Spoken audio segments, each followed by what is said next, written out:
বাংলার মানুষ আজকে সবাই বাজেট হয়েছে, বাজেটটা ইমপ্লিমেন্টেড হলে বুঝতে পারবেন যে এই সরকার কত জনমুখী সরকার এবং মাননীয় মুখ্যমন্ত্রী শুভেন্দু অধিকারী মহাশয় কিভাবে পশ্চিমবঙ্গের পরিবর্তন করবেন এটা আগামী 6 মাসের মধ্যে আপনারা বুঝতে পারবেন। তো আজকে বাজেট করে শিল্প সংস্কৃতি সিনেমা উন্নয়নে কি দেখা হচ্ছে, আমি যেটা বললাম ধরুন আজকে তো বাজেটে আপনার একটা কাগজে কলমে ফিগার লেখা হয়েছে। ধরুন আমি আপনাদেরকে ভোটের আগে বলেছিলাম যে আমি কলাইকুণ্ডা এয়ারপোর্ট করার জন্য কেন্দ্রীয় সেই সময় যিনি মন্ত্রী ছিলেন জ্যোতিরাদিত্য সিন্ধিয়া তার কাছে গিয়েছিলাম, অ্যাপ্রুভাল নিয়েছিলাম। তখন আমাকে সবাই হাসাহাসি করেছিল যে হিরণ কি সব ভাট বকে, অনেকে আবার লিখেছিল হিরণ মানে গাঁজা খেয়ে বলছে। তো আজকে তারা দেখুক যে আজকে বাজেটে কলাইকুণ্ডা এয়ারপোর্টের কথা আছে কি নেই। তো আমি যেটা করি, আমি কথা কম কাজ বেশি, আমি তো বিশ্বাস করি এবং যা যা বলেছিলাম 2026-এর নির্বাচনের আগে যে আমরা সরকারে এলে ঘাটার মাস্টার প্রকল্প করব, দেখুন সেটাও আছে। তো যেখানে যেখানে যা যা বলেছিলাম আমাদের মুখ্যমন্ত্রী মাননীয় শুভেন্দু বাবু আমি যেটুকু অনুরোধ করেছিলাম প্রত্যেকটা জিনিস রেখেছেন। এবং আমি বিশেষ করে প্রধানমন্ত্রী এবং মুখ্যমন্ত্রীকে বলেছিলাম সেমিকন্ডাক্টরের উপর কাজ করতে, যেহেতু ওই বিষয়টা আমি পোস্ট ডক্টরেট করেছি আইআইটি খড়গপুরে। তো সেটা তো দেখুন আপনাদের খুব বড় আকারে সেমিকন্ডাক্টরের উপর কাজ হবে তার দিশা দেখানো হয়েছে। তো আমি যা যা চেয়েছিলাম যে 2026-এ সরকার এলে আমার ব্যক্তিগতভাবে যেটা মনে হয়েছিল যে ছেলে মেয়েদের চাকরি থেকে শুরু করে, আপনারা আগেও শুনেছেন যে আমি যখন ইউরোপ থেকে ফিরলাম তখনও বলেছিলাম যে আমি কি কারণে ইউরোপে গিয়েছিলাম, সেগুলো প্রত্যেকটার আমি দেখলাম যে তার প্রতিফলন এবারে বাজেটেতে হয়েছে। এবং এই বাজেট আপনারা দেখেছিলেন যে গতবারের বাজেটেতে 3 লক্ষ কোটি টাকা আমাদের ছিল রেভিনিউ এক্সপেন্ডিচার, কিন্তু ইনকামের জন্য যে ক্যাপিটাল তৈরি করা দরকার ক্যাপিটাল এক্সপেন্ডিচার গতবারে ছিল 26,000 কোটি টাকা। তো এবারে যেহেতু এত ধার দেনা শোধ করতে হচ্ছে, কিন্তু এবারে কিন্তু ক্যাপিটাল এক্সপেন্ডিচার 40,000 কোটি টাকার ওপর রাখা হয়েছে, প্রায় 44,000 কোটি টাকা। এবং তার সঙ্গে রেভিনিউ এক্সপেন্ডিচার যদি গত বছরের সঙ্গে একসঙ্গে টানতে হচ্ছে, লোনটাকে শোধ করতে হচ্ছে, সেটাও প্রায় 3.5 লক্ষ কোটি টাকার কাছাকাছি। কিন্তু তার মধ্যেও যেভাবে এইমস থেকে শুরু করে আইআইটি থেকে শুরু করে কলেজগুলোকে আপগ্রেড করানো থেকে শুরু করে স্কিল ডেভেলপমেন্টের উপরে জোর দেওয়া হয়েছে। এবং আমাদের যে কৃষক তাদের প্রেসিশন ফার্মিং, যার উপরে আমি পিএইচডি করেছিলাম প্রেসিশন ফার্মিং এর উপরে, সেটাও আমি পাঠিয়েছিলাম আমাদের ICAR K, Indian council of agricultural research, দেখলাম সেটাও আমাদের পশ্চিমবঙ্গের বাজেটে হয়েছে। তো ফলে আমার যেভাবে মনে হয়েছিল যে পশ্চিমবঙ্গকে সোনার বাংলা করতে গেলে মানুষ যেভাবে ভোট দিয়েছিলেন, পশ্চিমবঙ্গ আগামী 10 বছরের মধ্যে যে পরিবর্তন হবে, বিকশিত ভারত 2047, তার লক্ষ্যে বিকশিত বাংলাও যে এগোলো, তার প্রথম প্রতিফলন আজকের বাজেটে এলো। আমি অসংখ্য ধন্যবাদ জানাবো আমাদের মুখ্যমন্ত্রী শুভেন্দু বাবুকে এবং আমাদের অর্থমন্ত্রী ডক্টর স্বপন দাশগুপ্ত মহাশয়কে। তারা পশ্চিমবঙ্গের ইয়াং জেনারেশন, আমাদের ভবিষ্যতের প্রজন্মকে সুরক্ষিত করার জন্য এত অসাধারণ বাজেট বানিয়েছেন। আমি সত্যি কৃতজ্ঞ একজন পশ্চিমবঙ্গবাসী হিসাবে। আমি যা যা বললাম, দেখুন আমি যা যা এতদিন ধরে বলে এসেছিলাম সেই জিনিসগুলোই আজকে দেখলাম যে বাজেটে এসছে। আমি যতবার চিঠি পাঠিয়েছি প্রধানমন্ত্রীকে, তার দেখলাম প্রত্যেকটা প্রতিফলন আছে। এবং এবারেও আমি যখন বাজেটের আগে ফিনান্স সেক্রেটারিকে পাঠিয়েছিলাম, মাননীয় মুখ্যমন্ত্রী বলেছিলেন, সেগুলোর প্রতিফলন দেখতে পেলাম।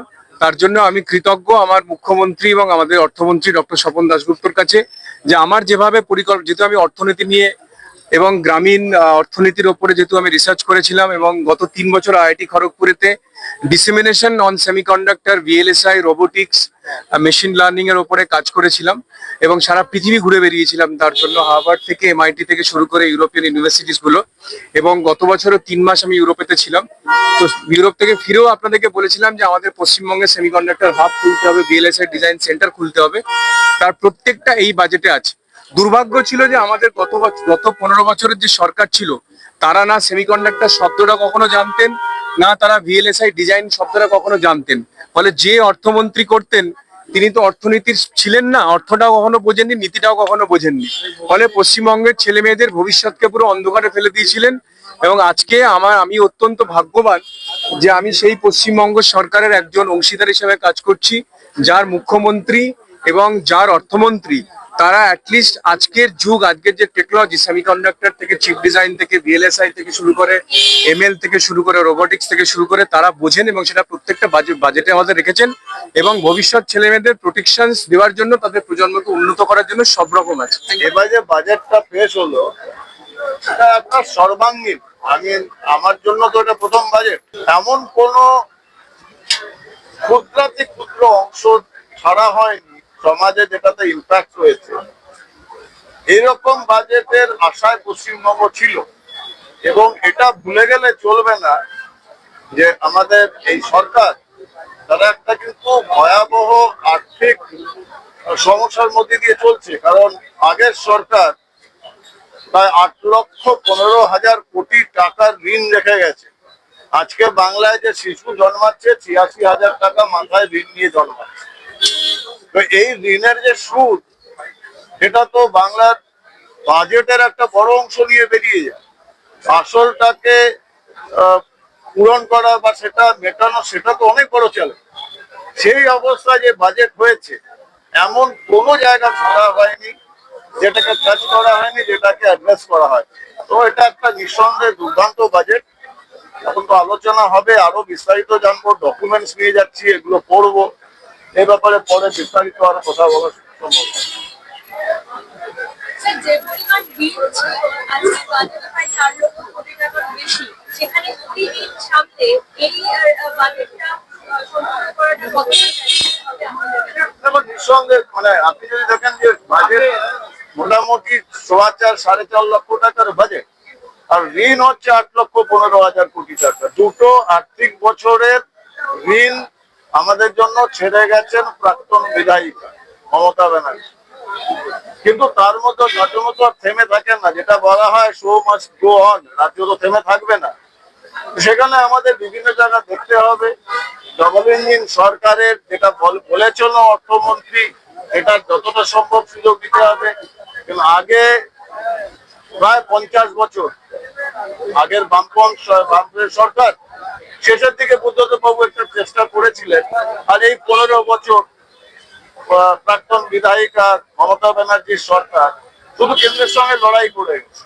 তো কেন্দ্রীয় প্রকল্পের হাজার হাজার কোটি টাকা আটকে গেছে। কারণ এই সরকারের যে গত সরকার, তৃণমূলের সরকার, তাদের একটা বদনাম ছিল যে বাজেটে যে খাতের টাকা আসছে সেটাতে ব্যবহার হচ্ছে না, চক্ষু লজ্জাহীন ভাবে চুরি করেছে। তার জন্য 90% বাজেট যেগুলো পেয়েছে কেন্দ্রীয় ঋণ বা কেন্দ্রীয় সরকারের থেকে প্রকল্পের জন্য, তার ইউটিলাইজেশন সার্টিফিকেট দিতে পারছে না। তার হাজার হাজার কোটি টাকা আটকে গেছে। আর ইউটিলাইজেশন সার্টিফিকেট দেবে কি করে? চুরি তো আর ইউটিলাইজেশন সার্টিফিকেট হয় না। তো এইগুলো আমরা শুধরানোর চেষ্টা করছেন।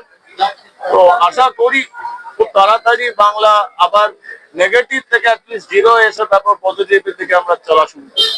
নিঃসন্দেহে চ্যালেঞ্জের, কিন্তু চ্যালেঞ্জ মানে তো একটা অপরচুনিটি।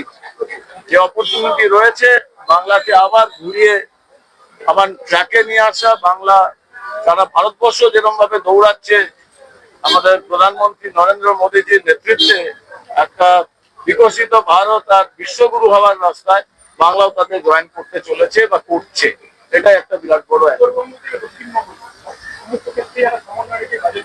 না না, শুধু আপনি উত্তরবঙ্গ দক্ষিণবঙ্গ কেন বলছেন? পশ্চিমবঙ্গটাও দেখুন, মানে পশ্চিম বাংলাদেশ মানে বাংলার যে পার্টটা, যে রার বাংলা থেকে জঙ্গলমহল, আপনি প্রত্যেকটা, আমি তো বললাম এমন কোনো জেলা নেই, ইনক্লুডিং আমার জেলা হুগলি, এমন কোন জেলা নেই, এমন কোন সাবজেক্ট নেই সমাজের বিভিন্ন অংশের, সে আশা কর্মী থেকে শুরু করে আইটি ইন্ডাস্ট্রি, প্রত্যেকটা জায়গায়, কৃষি থেকে শুরু করে হোম ডিপার্টমেন্ট, পুলিশ, সব জায়গায় ফোকাস করা হয়েছে। এটা একটা দুর্দান্ত মানবিক বাজেট, তার সঙ্গে বাস্তবের সঙ্গে তাল মিলিয়ে চলা একটা বাজেট। এটা অভিনন্দনযোগ্য। আগে সরকারের কাছে দায়বদ্ধতার মডেল ছিল, এবারে আপনাদের বলা মডেল সত্যি শোনা যাচ্ছে। ঈশ্বরের কাছে প্রার্থনা করি যেন আমরা কোনোদিন ডায়মন্ড হারবার মডেলকে না মানি, বা ডায়মন্ড হারবার মডেলের দুঃস্বপ্ন যেন আমরা না দেখি। পলতা মডেলটা একটা ডিফারেন্ট মডেল। এমনকি আমরাও যখন বাজেট পেশ হচ্ছে, আমরাও হয়তো বিধানসভার ভেতরে কেউ কেউ বলেছে, মানে মুখ দিয়ে বেরিয়েছে ডায়মন্ড হারবার মডেল। তো ডায়মন্ড হারবার মডেল আর পশ্চিমবঙ্গে হবে না। এবং ডায়মন্ড হারবারের যে সৃষ্টিকর্তা, তিনি দেখুন এখন হয়তো তিহার মডেল বা প্রেসিডেন্সি মডেলে চলবেন। কিন্তু আমাদের এখন যে মডেলগুলো হয়েছে সম্পূর্ণভাবে মানুষের সার্বিক উন্নতি। সেখানে জাত ধর্ম নেই, সেখানে রাজনীতি নেই। কারণ যেই মুহূর্তে বাংলার মুখ্যমন্ত্রী শপথ নিয়ে মুখ্যমন্ত্রী হয়েছে, তিনি আপামর বাঙালির বাংলার মুখ্যমন্ত্রী। সেখানে তৃণমূল, বিজেপি, কংগ্রেস, সিপিএম এটা কি তৃণমূলের সময় ভয়ঙ্কর ভাবে দেখা যায়। আমাদের এই সরকার সেই কাজ করবে। আমরা মানুষের জন্য করেছি। 4 মের পরে আমরা ভারতীয় জনতা পার্টির সৈনিক নিঃসন্দেহে, কিন্তু আমরা বিধায়ক, বিধায়ক সে মানুষের জন্য। কি বরাবরই ঠান্ডা কিন্তু আপনাদের বাঙালিদের সমস্ত ঠান্ডাকেই একেবারে যেমন ছিল তেমনভাবেই রেখে দেওয়া হলো, বাড়ানো হয়েছে। তো সেক্ষেত্রে দাঁড়িয়ে আপনারাও তো তাহলে ওই একটা সেই ঠান্ডাটাকে আপনারা জনকল্যাণমূলক প্রকল্প হচ্ছে সেটাকে সাপোর্ট করা হয়ে যাচ্ছে। না, সেটা তো একটা পার্থক্য রয়েছে। দেখুন, ভাতা দেওয়ার একটা, যে বাংলার প্রাক্তন বিধায়িকা উনি নেতাজি ইন্ডোর স্টেডিয়ামে বা কোনো মঞ্চে দাঁড়িয়ে ঘুরে ঘুরে বলতেন, আমি তোমাদের এই দিচ্ছি, আমি তোমাদের এই দিচ্ছি, পুজো কমিটির কত চাই, 70-এ খুশি, চলো আমি 1 লাখ দিচ্ছি। এটা একদম মোহাম্মদ বিন তুগলকের মহিলা সংস্কৃতি। আমি দিচ্ছি মানে নাই, সরকার কি দেবে সেটা সরকার ডিসাইড করবে, এবং উনি কোনোটাই ক্যাবিনেটে ডিসকাস করতেন, বিধানসভায় আলোচনা করতেন না, বিধানসভায় আসতেনই না। এখন যেটা আপনি বলছেন ভাতার ব্যাপারটা, দেখুন ভাতার ব্যাপারটা কিন্তু আমাদের অর্থনীতি, গ্রামীণ অর্থনীতি এবং শহরের অর্থনীতিতে, যে বিশেষ করে অর্থনৈতিক দিক থেকে যারা মধ্যম স্তরে বা আরো নিম্ন মধ্যম স্তরে রয়েছে তাদের জন্য এটা একটা গুরুত্বপূর্ণ ব্যাপার হয়ে গেছে, এবং এটা কিন্তু সারা ভারতবর্ষের পরিস্থিতি। পশ্চিমবঙ্গ আলাদাভাবে চলতে পারে না, কিন্তু আমরা শুধু ভাতা দিচ্ছি না, তার সঙ্গে সম্মান এবং সম্পদ সৃষ্টির জন্য বিকল্প রাস্তাও তৈরি হচ্ছে। দেখবেন শুধু যুবসাথী নামে যেটা চালিয়েছিল সেটা তো নয়, বেকার যুবকদের আমরাও দিচ্ছি, কিন্তু তার সঙ্গে বিশ্বকর্মা যোজনা রয়েছে, তার সঙ্গে স্কিল ডেভেলপমেন্টে, আপনি দেখুন স্কিল ডেভেলপমেন্টে আপনি যদি পুরো বাজেটটা দেখবেন, স্কিল ডেভেলপমেন্টে কত উৎসাহ দেওয়া হচ্ছে, ব্যবসা করার জন্য কত উৎসাহ দেওয়া হচ্ছে, সেগুলো দেখুন। এটাও থাকবে, বাট ওই